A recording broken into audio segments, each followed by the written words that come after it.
What's going on, everybody? Hey, you guys. Welcome back to East Africa with Yes. Lily and Rachel. We're super excited to be sitting with you again. Praise Amen. God. Okay, today we're continuing to talk, Rachel, about the importance in making godly decisions. The Yes. importance of making decisions is huge, and it's supposed to be part of the everyday Christian Yeah. life. And yet, because of demonic teaching that has crept into the church, so many believers are praying, Lord, let your will be done. And that's the only thing they talk about as far as Yeah. decisions go. They go live their own life. They go and, kind of live a so-so life, a so-so godly life. Yeah. And they don't think that God is ministering to them, directing them in things and in situations and in what job to take and how to raise their kids and all these types of things, how to make decisions and making decisions and taking the responsibility upon themselves not to get God to speak. God's speaking to you because he loves you, but putting responsibility upon their own life and saying, I will make the decisions, Lord, once I see your direction. That is the Spirit-led life that we're supposed to be living. The Spirit-led life. But a That's so lot good. of people have been lied to, so they're not really hanging in there at all with the Lord or looking to fellowship with him at all. They're just kind of like, Lord, let your will be done. And if the door opens, it's you. And if it doesn't, it does not. And they're just doing whatever. We left off by reading on Acts chapter 16 in the last broadcast. And this is so important because this is Paul on his second missionary journey. He just picked up Timothy. He's very mature in the Lord, walking with the Lord, has made a ton of decisions. And it shows that, it says Acts chapter 16 verse 6, when they had gone through Phrygia and the region of Galatia, they were forbidden by the Holy Spirit to preach the word in Asia. How were they forbidden? By direction, probably. The Lord ministered this to Paul, and so they went the other way. And after they had come to Mysia, they tried to go into Bithynia. And this is so important because they tried. They literally attempted, and it took Paul a little bit to pick up on what the Lord was telling him. And this is really important. Paul wasn't worried about impressing you or me with being perfect. He was concerned with doing the will of the Lord. And he was doing the last thing he'd heard the Lord do until the Lord was able to direct him in other words. But he was able to be directed with a no. I love that. Isn't this powerful? Yes. See, a lot of people say, oh, I'm committed to the Lord. But no, you're committed to the Lord when you're truly in faith, ready to make decisions. Yeah. Because Paul was ready to make decisions, and he'd already made one, that he was going to preach that gospel. He was going to the Gentiles. That's what he was doing. Doing the last thing the Lord had told him to do. And the Lord was able to totally direct Paul with a no. As soon as his door was closed, he didn't fall back and say, well, I just don't. And this says he tried. Yeah. He tried to go into Bethany. In other words, some people would have looked at this, Rachel, and said, I failed. I tried to go in this way and I missed it. And this is the commitment that a lot of people have to the Lord. Yeah. It's fair weather. It's very fair weather. Once they run into a closed door and everything doesn't work out this month. They sit down, suck their thumb, cry, and say, "Oh, this just didn't work out," and they go back to living their life. That is not committing your way and your life to the Lord. Committing your life to the Lord is say, "Oh, this door was closed. I missed that. Why did I miss that? But I'm not going to stop. I'm going to keep going because I know that you are speaking to me, and I'll get better at hearing you, and I'll get all this worked out. But I'm not going to give up on you because I know you haven't given up on me." And right after this, it says, so passing by Mysia, they came down to Troas. Now listen to this, Rachel. This is in Acts chapter 16, verse 9. I've preached these verses to you so many times throughout the years. It's so funny when I say listen. But it's as good, isn't it? I can hear it over and over. So And a vision appeared to Paul in the night. A man of Macedonia stood pleading with him, saying, come over to Macedonia and help us. Do you know how many people want to see a vision? Want to get a dream from the Lord with direction? But let me ask you a question. Did this dream come before Paul had exhausted the last thing the Lord had told him to do, or after? It came after. Yep. See, a lot of people are like, give me a dream, give me a vision. I'm going to do nothing until you do, Lord. Well, guess what? You're going to do nothing forever then a lot of times.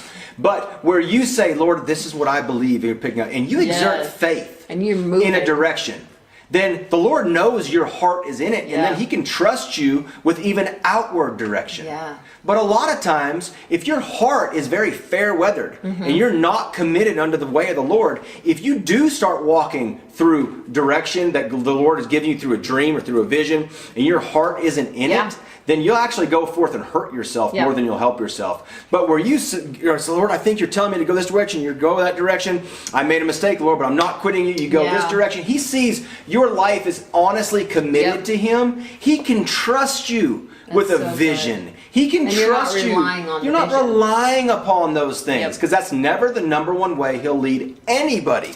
He does give visions, He does give dreams and these types of things, but it's not a number one way He's leading you. He wants it to be about relationship. And Paul was committed to that relationship, Rachel. Therefore, the Lord could trust him.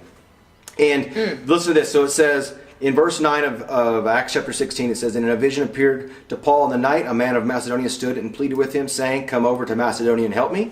And it says, 'Now after he had seen the vision, immediately we sought to go to Macedonia, concluding that the Lord had called us to preach the gospel to them.'" This is the interesting thing about this vision. One, it was in the night, so it could have been mistaken as a dream. Number two, it was a man pleading and saying, "Come over and help us." This actually was not a vision of Jesus saying, "I command you to go there." That would have been a little more clear. This was just a man from Macedonia pleading with him to come. But so he woke up, and this is where they picked up Luke in this is in the narrative. This is where they pick up Luke, actually, because you can tell the wording switches from them to we. And so here's Luke and Timothy and Paul and maybe Titus, and then he gets them together and says, "This is the vision I had." And it says this, whenever they conclude, immediately they were ready to go. Why? Because their heart was already committed. A lot of people want a vision, want this, but they're not ready to go. They're not ready to do anything. But when you get ready, and you are literally, like for instance, I heard from the Lord, if you remember, Rach, it was 2012. The Lord said, "I'll have you on a missions field." Sorry, this was 2011. I'll have you on foreign soil inside of 1 year, which would have been in the future 2012. We got rid of everything off that word. Because from these verses, I wanted to immediately be ready once the door opened. So we prepared everything in our life before a physical door was opened. Absolutely. But as soon as, according to the word, that door opened, immediately we were able to go because we got everything in order. It's pretty powerful. Awesome, And I want to wrap this up, Rach, with this is so important too, and I wish I had a little more time on this, but therefore saying they went down to Philippi, okay, and this is the direction of the Lord. Because Paul didn't push into Asia before he was supposed to and stuff like this, who was the people that ministered to Paul throughout his whole life? The Philippians. This was where the first place inside of the region in which he went and made these connections, these partners of his that helped him financially, that his entirety of his ministry. And also because he wasn't putting all his faith in a vision or in a dream, he was still reliant upon the Lord. Do you know the first people he preached the gospel to was in Philippi was not to any man, it was to a woman. And this is very interesting because she says she was a seller of purple, and they went down where prayer was customarily made, and a woman opened the door up that Paul and his group was able to stay with her, and they ministered the gospel from her house and stuff like this. But if Paul would have been just reliant upon a vision, he would have said, "Sorry, you're not a man, so I can't come in. You know, this is not the door the Lord has opened because I saw a man in a vision." But no. He took it as this was the general direction from this vision, and he was still sensing the Spirit on the inside, and he said, "Oh, this is the fulfillment right here of that vision," and he was able to walk into it. But Rach, how many times have we seen people, they're so reliant upon a vision or upon a dream? If God does give you one, a word from somebody at church, and look, those things do happen. Yes, and if God does give them a vision like this, they would be stuck in it. They would over-scrutinize it, over-analyze it, and go away from being reliant upon that still small voice, like you talked about. Amen. And so, praise God. Listen, guys, God has decisions for you to make, but you have to be reliant upon Him, and you have to be ready to go. Be willing to make a mistake. Be willing to walk into a door that you say, "This is just not you, Lord. I went this direction. Why did I make that wrong decision? I'm ready to go this direction now, Lord." When you mold your life to that, there's no end to the great things that God will be so joyful to bring into your life because he planned it before the foundation of the world. So good. I'm not sure if I'm ready for you to quit, but that is really good. Amen. Hey, you guys, we would love to connect with you further. Send us your prayer requests on WhatsApp. We want to hear from you guys. We love you, and we'll see you guys next time. See you guys.